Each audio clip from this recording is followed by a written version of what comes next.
ఇక వైసీపీ అధినేత జగన్పై మంత్రి నారాయణ తీవ్ర ఆగ్రహం వ్యక్తం చేశారు. హైదరాబాద్లోని సెక్రటరియట్, ఢిల్లీలోని పార్లమెంటు నిర్మాణాల వ్యయం గురించి జగన్కు అవగాహన లేదని అన్నారు.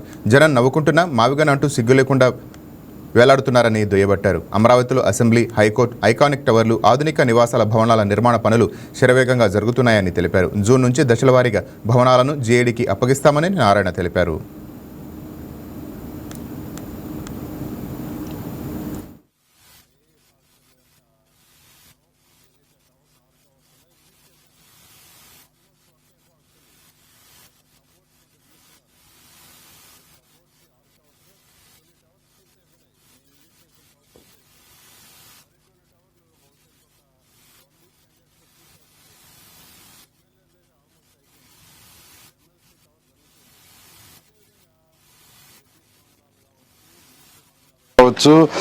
సీనియర్ ఐఏఎస్ ఆఫీసర్ల బంగ్లా ఇవన్నీ కూడా అధికార భవనాలు. యాక్చువల్గా ఇవాళ నేను ఐఏఎస్ ఆఫీసర్ల యొక్క టవర్స్, ఏదైతే టవర్స్ 6 టవర్స్ ఉన్నాయో విజిట్ చేశాను.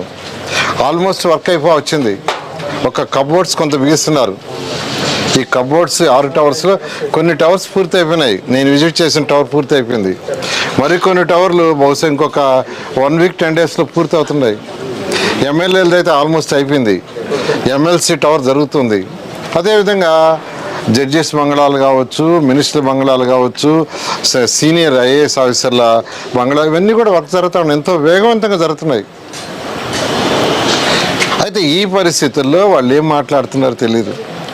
రైతులకు ప్లాట్లు లేదంటారు, రైతులకి ప్లాట్లు అలాట్ చేయలేదంటారు, రిజిస్ట్రేషన్ చేయలేదంటే వాళ్ళు డేటా తీసుకొని మాట్లాడాలి. ఏది మాట్లాడినా డేటా తీసుకొని మాట్లాడితే బాగుంటుంది. ఎందుకంటే మొత్తం 30,760 మంది రైతులు ల్యాండ్ ఇచ్చింది.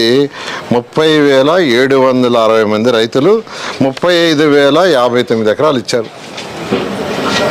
30,760 మంది రైతులు ఇస్తే వాళ్ళలో 30,079 మంది రైతులకి ప్లాట్లు అలాట్ చేసాం.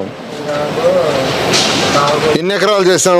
34,535 ఎకరాలు. అంటే 98.6% ల్యాండ్ని అలాట్ చేసాం, ప్లాట్లు అలాట్ చేసాం. ఇంకా చేయాల్సింది 30,760లో 681 మంది రైతులకు మాత్రమే 524 ఎకరాలు అలాట్ చేయాలి.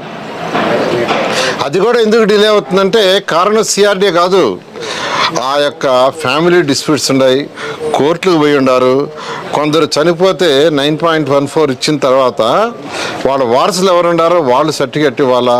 కొన్ని లంక భూమి విషయంలో యాక్చువల్గా కలెక్టర్ గారికి పరిశీలన చేస్తున్నారు. క్లారిటీ అడిగాము. ఆ క్లారిటీ రాగానే ఆ లంక భూములు కూడా చేస్తాం.